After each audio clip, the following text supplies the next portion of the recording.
Grafarholtinu förum við norður til Akureyrar og þar varst þú, Páll, og heilsaður upp á kylfing sem allir sem eitthvað vita golf ætti að þekkja. Já, gullbjörninn Jack Nicklaus var við veiðar hérna í Laxá í Aðaldal og hann gerði hérna stopp á Jaðarsvelli á Akureyri og hélt smá sýningu. Það var gríðarlegur fengur fyrir golfáhuga menn að sjá kappann. Og gerðu það heiðursfélagi? Já, þeir tók honum á kostum og kynjum og hann lék á valsvelli reyndar sjálfur og þeir gerðu hann að heiðursfélagi í klubnum og hann áritaði mynd þarna, frítislagsfestingar og skjal og annað. Þetta var mikill viðburður fyrir þá norðanmenn og þeir eiga heiðurskili fyrir að vera með allskyns alvöru uppákomur í golfheiminum. I will warm up as though I were preparing myself for a round of golf. And I'll describe a little bit how I play golf and how I go about preparing and why I go about preparing a certain way.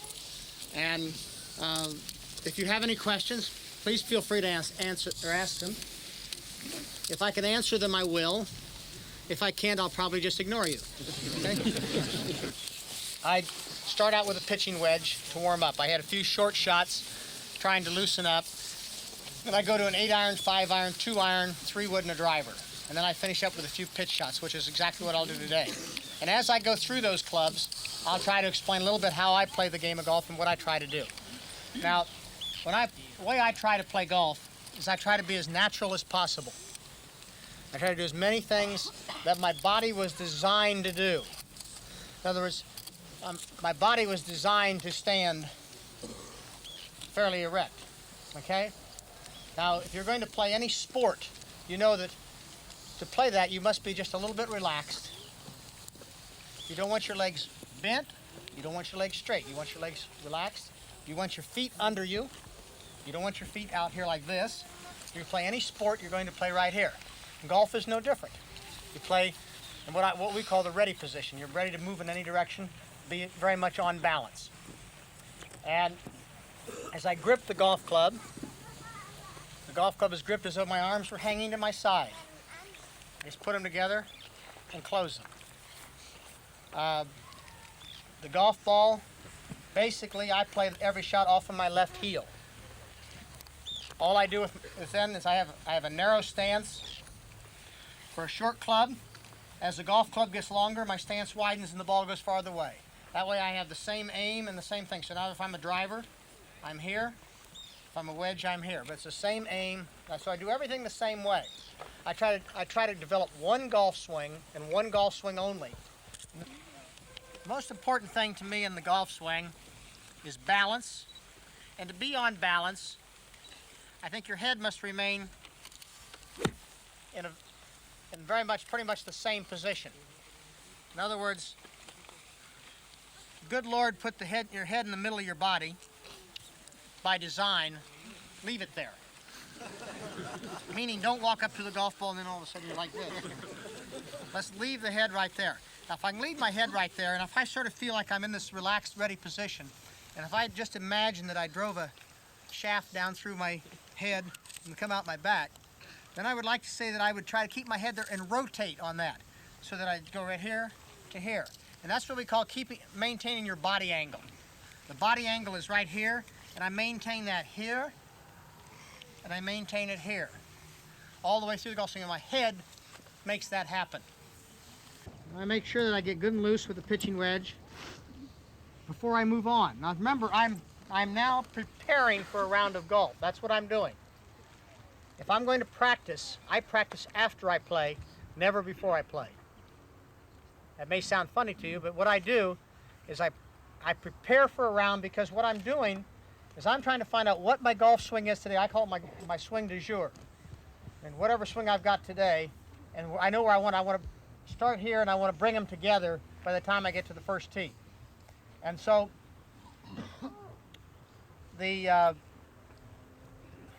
but anyway, so I'm warming up, and my whole purpose of this exercise is to prepare myself to go out and play the golf course and do the very best I can on that golf course. When I get done playing golf, if I'm not happy with something, or I like something, I want to work on something, Then while I have it fresh in my mind, that's when I go to the practice tee. And I can accomplish in about 1/4 of the time what I want to after the round than I could before the round. Plus the fact that I lose all my concentration if I practice before the round, and then I'm all worn out for the round itself. So that's what I try to do. There's two things that you must have in a stance: is stability and mobility. Meaning, I want to make sure that I'm good and stable, but I also want to make sure that I'm able to move. If I stood here with a short club like this, I'm good and stable, but I can't move. And obviously, if I stand here like this, I can move, but I'm not stable. The game of golf, like all sports, are played inside your feet. Once the weight goes to the outside of your feet, you're done. Now, if I really want to move the ball right to left, and you can certainly move the ball right to left with the wind this hard, then just close the club face a lot. And if I have the club face like that, is it going to move right to left? Certainly should, shouldn't it? Well, there you are. If I want to hit it around a tree or something, you don't have that problem in Iceland, do you? Or maybe hit it around a tee marker. How's that? Or some high grass. Anyway, if you want to make the ball move right to left, that'll make it move right to left. There. So, it depends on to what degree you want to move it. So, get out on the practice tee or on the golf course and just experiment with how much you want to close the club face or how much you want to open the club face. Don't invent a new golf swing. Or somebody says, well, I want to play a hook. Okay, well, I got to move my left hand over here, my right hand over here, move my right foot back here. I got to pull the club face. All that does is close the club face. So if you just close the club face, it'll make that happen. Or you just open the club face to play a fade. Okay, now I've got everybody's favorite club. Oh, it's absolutely my favorite club. I love a 2-iron. Don't you all love 2-irons? No? You don't like to play a 2-iron? Oh, sure. 2-irons are fun. You look on the bottom of it and you say, uh-oh. My friend told me that was a tough club to play, right?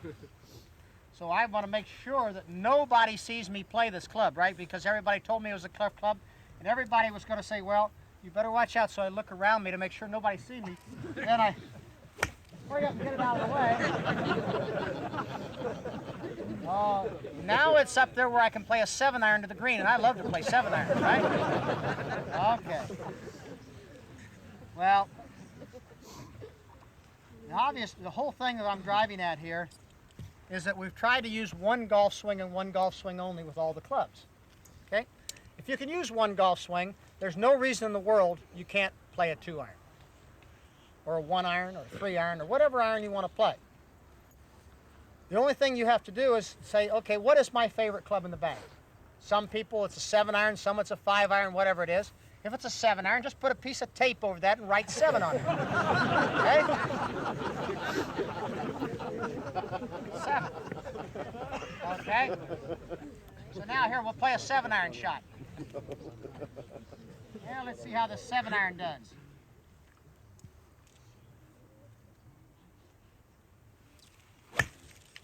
Boy, is that a long 7-iron.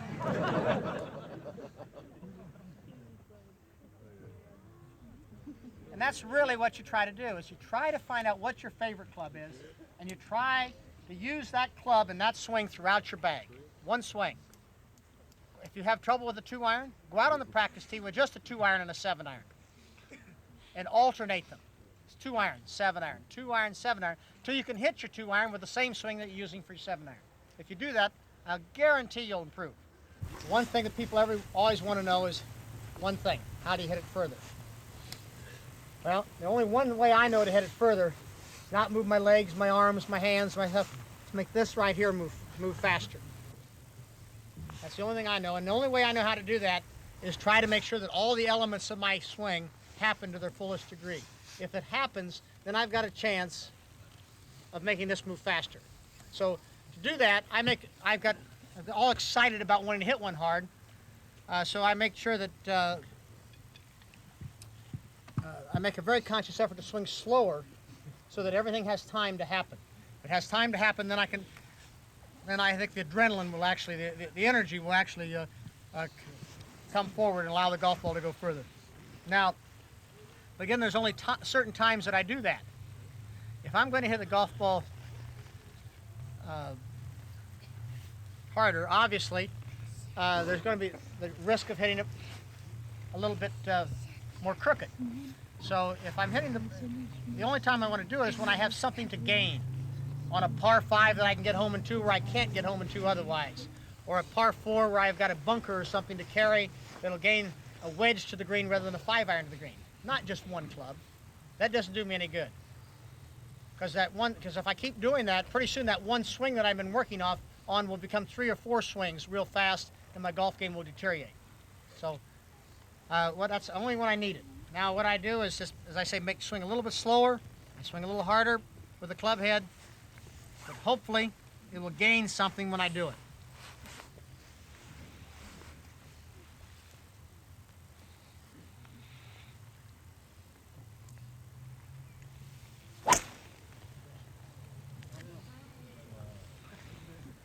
Did move it a little right to left, didn't I? Yeah, I'll take that one. That's a wedge. Okay. Thank you. Og þú talaði við hann? Já, það var gaman að tala við hann. Hann er einstaklega geðugur og skemmtilegur fulltrúi golf íþróttarinnar í heiminum. En ég spurði hann hvað verið helsta leyndarmál á bak við góðan árangur í golfi og Most people leave the middle wood to the right. To believe in himself. I think that you must be able to believe that you can do what you have to do and then go do it. Today, I don't know who the best one is today. There's an awful lot of good ones. Obviously, Nick Faldo has won the British again, and he sort of dropped off for a couple of years, but he's back again now. He's playing very, very well. Payne Stewart has been awfully good the last couple of years. Fred Couples has been awfully good. Ian Woosnam. There's so many of them that are all very, very good that it's hard to really see who is the best golfer right now. Yeah, but these are the golfers that's our future best golfers. You think so? You think Well, I think there's a lot of young players that you're going to hear from for a long time. I think Davis Love is still a very young player, and he's going to be a very good one. And I don't know. There's so many of them. It's hard to pick them. I haven't played particularly well this year, but I certainly think that doesn't have anything to do with whether I can compete on one tour or the other. I haven't been able to compete on the senior tour the way I'm playing this year. But my golf games in all sports come and go, and certainly I'll play a little bit on the regular tour, a little bit on the senior tour, and try to enjoy a little bit of golf. You did say after the British Open you didn't make the cut. Well, you did not make the cut for the US Open as well. You did say that you will maybe not go and play British Open again. Is that right? Have you? That's possible. I mean, I said 2 years ago at St. Andrews that was going to be my last regular British Open. And I would go each year and see how I was playing. And if the tournament had not been at Muirfield this year, I probably wouldn't have gone this year. Which is your favorite course in Britain, is it? Probably Muirfield. That's why I went. What do you think is the most memorable win in your career? Oh, probably the 86 Masters. Yes. Yeah. Well, at age 46. 46, yeah. Nobody expected me to win it, including myself. And most of my other tournaments, most people expected me to win. So it was at a very, very opportune time in my life, and it was a very exciting win. What about, you are still designing courses? You could maybe think to design a course in Iceland? I've designed hundreds of them this week. I just can't get them built. You've got some beautiful ground for golf courses.